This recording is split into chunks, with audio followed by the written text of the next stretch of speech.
అందరికీ నమస్కారం అండి. ఈరోజు మనము మిథున రాశి వారి యొక్క జాతక ఫలితాల గురించి తెలుసుకోబోతున్నాము. మిథున రాశి వారికి అక్టోబర్ 21 అనగా మంగళవారం నాడు వీరి యొక్క జాతక ఫలితాల గురించి తెలుసుకోబోతున్నాం. అయితే మిథున రాశి వారు ఇప్పుడే కొత్తగా మన ఛానల్ చూస్తున్నారు, దయచేసి ఛానల్ సబ్స్క్రైబ్ చేసుకొని వీడియోకి లైక్ చేసి సపోర్ట్ చేయడం మాత్రం మర్చిపోకండి. మరి వీడియోని ఎక్కడ కూడా స్క్రిప్ట్ చేయకుండా చివరి వరకు చూసినట్లయితేనే మీకైతే పూర్తిగా అర్థమవుతుంది. రేపటి రోజున మీ యొక్క రాశి ఫలితాల ప్రకారం మీకు ఏ విధంగా ఉండబోతుందో తప్పకుండా తెలుసుకుందాము.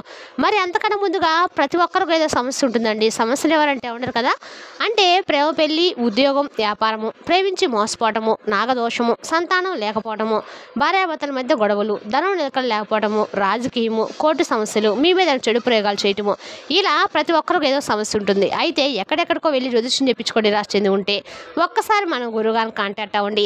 సకల సమస్యల పరిష్కారం శ్రీ త్రిముఖ దుర్గాదేవి ఆశీస్సులతో జ్యోతిష్యం చెప్పబడును. మన గురువుగారి పేరు వచ్చి కుమార్ స్వామి అండి. మీరు సంవత్సరం ఫోన్ నెంబర్ 9381918252. చాలా నమ్మకమైన గురువుగారు అండి. మన గురువుగారి దగ్గర ఎటువంటి సమస్యకైనా కూడా గంటలో పరిష్కారం చూపిస్తారు. సమస్య మీది పరిష్కారం మన గురువుగారి దగ్గర కలదు. మేము కూడా ఈ గురువుగారి ద్వారా చాలా లబ్ధి పొందున్నాం. మా సమస్యలని కూడా ఈ గురువుగారు పరిష్కరించారు. మీరు కూడా నమ్మకంతో ఒకసారి ప్రయత్నించండి. ఇక వివరాలకు వస్తే కనుక ఈ రాశి వారు జ్ఞానానికి, కొత్త ఆలోచనలకు చాలా వరకు కూడా ప్రతీకం చెప్పుకోవచ్చండి.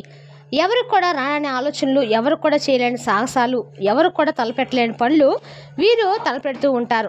వీరికి ఒక ఆలోచనలు, స్వతంత్రం అనేది ఎక్కువగా ఇష్టంగా ఉంటుందని చెప్పుకోవాలి. వీరికి స్వాతంత్రం అంటే చాలా ఇష్టం అండి. స్వేచ్ఛగా ఉండాలని చెప్పి అనుకుంటూ ఉంటారు. ఎవరైనా వీరిపై అంటే ఆధిపత్యం చూపిస్తే మాత్రము వీరికి అస్సలు నచ్చదు. చాలా సొంతగా ఉండాలని చెప్పి కోరుకునే వ్యక్తిత్వాన్ని కలిగి ఉంటారు. అయితే వీరికి ప్రత్యేకంగా ఎవరిని కూడా బాధ పెట్టకూడదు అనేటువంటి మనుషులనే చెప్పుకోవాలి. కొన్నిసార్లు వీరి హృదయాన్ని మౌనంగా దాచేసుకుంటూ ఉంటారు. వీరి మనసులో ఏముండేది కూడా బయటకు చెప్పడం వీరి వల్ల అస్సలు అంత సులభం కూడా కాదనమాట. ఇక వీరికి ఒక బలహీనత కూడా ఉంది. అదేంటంటే అందరినీ కూడా నమ్మినట్లుగా వీరిని వీరు నమ్ముకోరు. వీరి మీద వీరు నమ్ముకున్నట్లయితే వీరి జీవితం ఇంకోలాగా ఉండేది. కానీ పక్కన ఉన్నంత నమ్మకము వీరి మీద లేకపోవడం వల్లే వీరు చాలా వరకు కూడా నమ్మినట్లుగా వీరిని నమ్మకపోవడము వీరి యొక్క బలహీనతనే చెప్పుకోవచ్చు. అలాగే అత్యాశ కూడా కొన్ని కారణాల వల్ల వీరికి నిరాశ, నిస్పృహకు లోనవుతూ ఉన్నటువంటి క్షణాలు ఉన్నాయి. వీరి జీవితం అనేది వీరికి కూడా అంతు చిక్కనంత అనేక విధాలుగా మారిపోతూ ఉన్నటువంటి పరిస్థితులు వీరికి ఎక్కువ కలుగుతూ ఉంటాయి. వీరికి ముందు చూపు కూడా ఎక్కువైనండి. నెక్స్ట్ ఏం జరుగుతుంది అనేది కూడా తెలుసుకునేంత శక్తి, టాలెంట్ అనేది వీళ్ళ దగ్గర చాలా ప్రత్యేకంగా ఉంటుందని మనం చెప్పుకోవాలి. అయితే ప్రధానంగా చూసుకున్నట్లయితే కనుక ఇటీవల రోజుల్లో అంటే ఈ రాశి వారు ఏంటంటే అనిశ్చితమైనటువంటి స్థితిలో ఉండిపోతున్నారు. కొన్ని పాత విషయాలను తలెత్తుతూ ఉన్నటువంటి అంటే వీరి హృదయంలో ఎక్కువగా తలెత్తడము, వీరికి జీవితంలో తలెత్తడము, కుటుంబంలో చిన్న ఉద్రిక్తత రావడము, ఆర్థికంగా కానీ వ్యక్తిగతంగా కానీ ఒత్తిడికి కనిపిస్తున్నటువంటి పరిస్థితులు కానీ ఏంటంటే ఈ రోజున ప్రత్యేకించి ఈ రోజున రాత్రికి ఇవన్నీ కూడా ఒక్కసారిగా మలుపు తిరగబోతున్నాయి. జ్యోతిష్ శాస్త్రం ప్రకారం చూస్తే కనుక చంద్రుడు సింహరాశిలో, శని కౌంభాధిపతిగా మన యొక్క స్వగృహంలో ఉండటం వలన ఇది నిజం బయటపడేటువంటి ఒక ముఖ్యమైనటువంటి రోజుగా మీ జీవితంలో మారబోతుంది. మనం ప్రధానంగా అర్థం చేసుకోవాలి. అయితే మీకు జరుగుతున్నటువంటి పరిస్థితి కూడా అంతా కూడా ఏంటంటే మీ యొక్క గ్రహస్థితి ఆధారంగా చెప్పడం అనేది జరుగుతుంది. దయచేసి వివరంగా వినండి, ఆ తర్వాత మీరు ఆలోచించండి. అయితే ఆ యొక్క ప్రధానమైనటువంటి ఈ యొక్క మంగళవారం రోజున మీ ఇంట్లో అయితే ఖచ్చితంగా ప్రధానంగా కనుక చూస్తే రాత్రి 8 నుండి 10 లోపు ఏదో ఒక అనుకోని సంఘటన అనేది జరగబోతుంది. అంటే ఒక కుటుంబ సభ్యుడు లేదంటే మీకు దగ్గరైనటువంటి ఒక వ్యక్తి వారు దాచినటువంటి విషయం అనేది మీ ముందు బయటపెట్టడం జరగబోతుంది. తద్వారా ఏంటంటే మీ మనసు అనేది ఒక్కసారిగా ఆలోచించడం మొదలు పెడుతుంది. ఇది నిజమేనా అనేటువంటి ఆలోచనలో మీరు పడిపోతారు. అంతేకాదు వారు ఏదైనా కానీ ఆ విషయాన్ని మేము ఇలా చేసామని చెప్పి వారు దాచిపెట్టినటువంటి రహస్యాన్ని మీతో చెప్పుకుంటారు. మీరు అసలు మాట నమ్మలేరు, కానీ ఆ మాట వెనుకున్నటువంటి సత్వం ఉందండి. చూడండి, అది ఇంట్లో జరిగినటువంటి పరిణామాలు ఒక కొత్త ప్రారంభానికి మీకు మార్గాలుగా చూపిస్తాయి. కానీ ఆ యొక్క సత్యము విన్న క్షణంలో ఏంటంటే మీ గుండె దడబడుతుంది అనేది చెప్పుకోవాలి. అయితే ఆ యొక్క ముఖ్యమైనటువంటి ఆ యొక్క ట్విస్ట్ ఏంటంటే ఆ ట్విస్ట్ అనేది మీ భావోద్వేగానికి సంబంధించిందని చెప్పుకోవాలి. అయితే ఇది ఒక వ్యక్తి గురించి ఎంతో అంటే నమ్మకం పెరిగిన వ్యక్తి గురించి, కానీ ఇది ప్రధానంగా ఏంటంటే ఒక వ్యక్తి గురించి మీరు తెలుసుకున్న తర్వాత వారి యొక్క లక్షణాలు వారికి ఎంత దగ్గరగా ఉంటాం, మేము ఎంత నమ్మకస్తులము, మీరు నా గురించి ఇంతగా ఇన్ని మాటలు దాచిపెట్టారా, అసలు మీరు నిజంగా ఎలా నన్ను మోసం చేయాలని చెప్పి అనుకున్నారని చెప్పి ఈ విషయంపై కొంచెం తప్పుగా కూడా అర్థం చేసుకుంటారు. అయితే తర్వాత మీరు వారు చెప్పినటువంటి విషయాన్ని ఒకసారి ఆలోచించి తర్వాత మీ జీవితాన్ని మరలా కదిలిస్తారండి. మీ హృదయానికి విముక్తి అవుతుంది. కొందరికి ఇది స్నేహం కానీ, లేదంటే ప్రేమ కానీ, లేదంటే ఇంకేదైనా కానీ తత్వంలో పునరావృతం అవుతుంది. మరికొందరికి ఇది కుటుంబంలో బంధం మరింత ఎక్కువగా బలంగా అవడానికి బాగా ట్విస్ట్ అనేది ఉపయోగపడుతుంది అనమాట. అయితే ఆ ట్విస్ట్ యొక్క ఆ వ్యక్తి వలన జరగబోతుంది. మీ యొక్క జీవితంలో ఎప్పుడు కూడా మీరు నిశ్శబ్దంగా ఉన్నా కానీ మీ గురించి చింతించేటువంటి ఒక వ్యక్తి అనేది మనకి ఎప్పుడు కూడా ఒక సపోర్ట్ ఉన్నటువంటి వ్యక్తి ఉంటారు.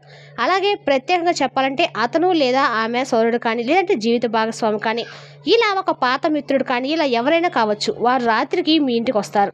లేదంటే ఫోన్ కాల్ ద్వారా అయినా ఆ సంభాషణలో మీరు ఊహించినటువంటి విషయాన్ని అనేది మీరు వినడము, బయటపడము, ఆ వ్యక్తి చెప్పేటువంటి సత్యము మీ యొక్క జీవిత దిశనే మార్చేయడం ఖచ్చితంగా జరుగుతుందని చెప్పుకోవాలి. అసలు ఈ యొక్క వ్యక్తి చెప్పేటువంటి మాటలు మీకు గతంలో మీరు ఎప్పుడో దాచుకున్నటువంటి విషయాలు కూడా బయటపడమే కాకుండా చాలా ప్రత్యేకమైనటువంటి ట్విస్ట్గా మారబోతుంది. అయితే మీకు ప్రధానంగా ఈ ట్విస్ట్ ఇప్పుడే రావడానికి కలిగినటువంటి కారణం ఏంటంటే, జ్యోతిష్ శాస్త్రం ప్రకారంగా చూస్తే రేపటి రోజున చంద్రుడు, శని, కేతువు త్రికోణ యోగం ఏర్పడబోతుంది. ఇది గత జన్మ సంబంధం, పునర్జన్మగా పునరుద్ధరణ యోగంగా ఇది మీరు భావించాలి. అలాగే పాత బంధం అనేది, పాత సత్యం అనేది, పాత బాధ అనేది ఇప్పుడు మరలా మీకు ఎదురుపడేటువంటి సమయం. మరలా ఏదో ఒక విధంగా మీకు తారసపడడం ఇది విధి యొక్క జీవిత సత్యం అనేది చెప్పుకోవాలి. కాబట్టి ఈ విధంగా మీకు విముక్తి కూడా రేపటి రోజున పాత ఒత్తులను తొలగించడానికి బాగా ఉపయోగపడుతుంది. ఒక ముఖ్యమైన సరైనటువంటి సమయం అయితే కావడం అని కూడా చెప్పుకోవాలి. మీకు ప్రధానంగా రేపటి రోజున ఈ యొక్క విషయం అనేది బయటపడడం తప్పకుండా జరుగుతుంది. అయితే ఈ యొక్క పరిస్థితి ఈ యొక్క బయటపడడం వల్ల మీకు కూడా ప్రధానంగా కొన్ని లాభాలు కూడా ఉన్నాయండి. పాత బంధము అనేది కూడా మీకు మరింతగా బలపడుతుంది. ఇంట్లో ఉన్నటువంటి అపార్థాలన్నీ కూడా పూర్తిగా తొలగిపోయేందుకు మీకు ప్రధానంగా ఆస్కారం అయితే కలిగి ఉన్నారు. అంతేకాకుండా మీ యొక్క మనసు కూడా చాలా తేలిగ్గా ఉంటుంది. మీరు కొత్త దిశలో, కొత్త మార్గంలో ఇప్పటి నుండి ప్రశాంతంగా అన్నింటిలో కూడా ముందుకు వెళ్ళడానికి ఇది చాలా మంచి అవకాశం అనేది చెప్పుకోవాలి. ఇక రేపటి రోజున ఆర్థిక పరంగాను అలాగే కొత్త అవకాశాలు మీకు రాబోతున్న సూచనలు బలంగా కనిపిస్తున్నాయి. అలాగే వృత్తి, ఉద్యోగపరంగా కూడా చాలా బాగున్నాయి.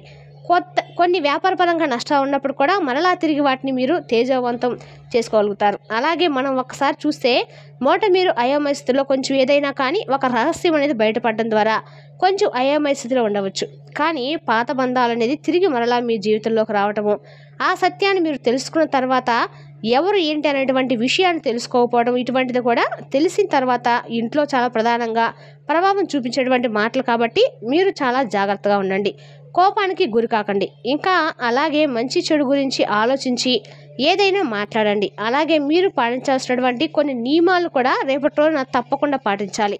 రేపటి రోజున ఈ రాశివారు లక్ష్మీ పూజ చేయడం వల్ల విశేషమైనటువంటి మంచి ఫలితాలు మీకు లభిస్తాయి. లక్ష్మీదేవికి రేపటి రోజున తెల్లని పుష్పాలతో, ఏదైనా జాజి పూలతో కానీ, లేదంటే అమ్మవారికి తెలుపు రంగు చామంతి పుష్పాలతో కానీ ఈ రాశి వారు అమ్మవారి పూజ చేసుకున్నట్లయితే కనుక మీకు చాలా అద్భుతంగా రేపటి రోజున బాగా కలిసి వస్తుంది. అలాగే అమ్మవారికి ఆవు నెయ్యితో దీపాన్ని పెట్టండి. ఆ దీపంలో యాలుక్కాయలు కానీ, లవంగం కానీ వేయండి. అలాగే అమ్మవారి ముందు గవ్వలను, అమ్మవారికి గవ్వల శబ్దం వినిపించేలాగా గవ్వలతో కాసేపు అమ్మవారి ముందు గవ్వల ఆటను ఆడండి. అమ్మవారికి ఎంతో ఇష్టమైనటువంటి గవ్వలతో మీరు రేపటి రోజున ఈ విధంగా చేసినట్లయితే ఆ శబ్దం ఎక్కడైతే వస్తుందో అమ్మవారు రేపటి రోజున ఇంట్లో కొలువై ఉంటుందంట. కాబట్టి రేపటి రోజున తప్పకుండా గవ్వల యొక్క శబ్దాన్ని చేయండి. ఇక అలాగే మీకు రేపటి రోజున ప్రయాణం కూడా అనుకూలిస్తాయి. అలాగే దేవాలయ దర్శనాలు కూడా చేసుకుంటారు. లక్ష్మీనారాయణ ఆలయ దర్శనము మీకు రేపటి రోజు శ్రేయస్కరం. అలాగే రేపటి రోజున మీకు ఒక ట్విస్ట్ మాత్రమే కాకుండా ఒక మలుపు అనేది కూడా మీ జీవితంలో రాబోతుందని గమనించండి. కాబట్టి మీ ఇంట్లో జరిగేటువంటి ఈ భవిష్యత్తుకు సంబంధించినటువంటి కొత్త ప్రారంభం మీ జీవితంలో మొదలవబోతుంది. కాబట్టి ఇప్పుడు చేసినటువంటి వ్యక్తి చెప్పినటువంటి మాటలు కఠినంగా అనిపించినా తర్వాత మీకు ప్రత్యేకంగా మంచిగా రిలీఫ్ అనేది ఇస్తాయన్నమాట. కాబట్టి ఈ రాశి వారు మంచి ఆలోచన పరుడు. అలాగే మీరు ఖచ్చితంగా ఏ విషయమైనా కానీ 1-2 సార్లు ఆలోచించుకొని మరి జాగ్రత్తగా నిర్ణయాలు తీసుకుంటారు. కాబట్టి ఈ విషయం దగ్గర అనవసరంగా వాదనలు గురికాకండి. అలాగే మీరు పనిచేసే చోట సహోద్యోగులతో ఎవరైనా కానీ మీతో గొడవ పడడం, తిరిగి మరలా రాజీ పడడం లాంటివి కూడా జరుగుతాయి. అలాగే వారితో ఏ విషయానైనా కానీ చెప్పుకునే ముందు 1-2 సార్లు ఆలోచించి చెప్పుకోండి. అలాగే రేపటి రోజున నూతన వ్యక్తుల యొక్క పరిచయాలు కూడా మీకు కలుగుతాయన్నమాట. అంతేకాకుండా రేపటి రోజున బయటకు వెళ్ళినప్పుడు తెలియనటువంటి వ్యక్తులతో కొంచెం జాగ్రత్తగా అయితే తప్పకుండా ఉండండి. ఎందుకంటే వారి వల్ల ఏదైనా కానీ మీకు తెలియనటువంటి ఆపదలు కలగవచ్చు. అంటే మీకు సంబంధించినటువంటి లోతైనటువంటి విషయాలు వారితో పంచుకోకపోవడం అయితే మంచిది. ఇలా వృత్తి వ్యాపారంలో జాగ్రత్తగా ఉండండి. కొంచెం సానుకూలమైనటువంటి ఫలితాలు ఉన్నప్పటికీ కూడా ఏదైనా మీకు తెలియకుండా తెలియకుండానే ఏదైనా మీరు తీసుకునేటువంటి నిర్ణయాలు కొంచెం తప్పుదోవ పట్టవచ్చు. కొంచెం జాగ్రత్తగా ఉండండి. మానసిక ప్రశాంతం మరింత ఎక్కువగా బలపడుతుంది. అలాగే వివాదాలకు రేపటి రోజు దూరంగా ఉండటము మీకు చాలా శ్రేయస్కరం. మరి తెలుసుదా కాండి ఈ రాశి వారి యొక్క జాతక ఫలితాలను తిరిగి రేపటి మళ్ళీ కలుసుకుందాం. Thank you for watching.